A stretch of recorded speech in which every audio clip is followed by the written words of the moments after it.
Just yesterday, 3 men who had raped and murdered Naina Pujari in Pune in 2009 were sentenced to death. That crime happened because she was an employee of an IT company who got into a taxi at the end of the day to be dropped home. She was kidnapped and then murdered and found 2 days later. There's something very important we need to all realize about taxis. There is a definite data to suggest that most of the crimes that have happened against women in taxis have happened because the car was child locked. And if the car is child locked, as a passenger in the back seat, you cannot open the door and you cannot roll down the windows because the master switch for the windows is with the driver. Most of the cars that operate as taxis today are mid-range sedans, and most of them come with an automatic basic child lock facility. Here's what you can do, and here's what you must tell all of your family members to do. This is a taxi, for example, that we've called around. It's a standard vehicle. Now, before you get into that vehicle, here's what you can do. You open the door to get in. I'm going to ask the camera to come in. Here, this is the physical child lock facility. It's unlocked now.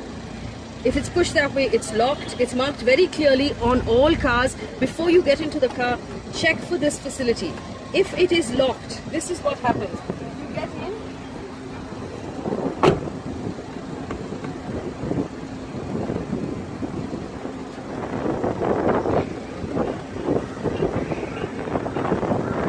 If you're in a child-locked car, you can only open the door from the outside, which means that the passenger in the back of the car is effectively trapped.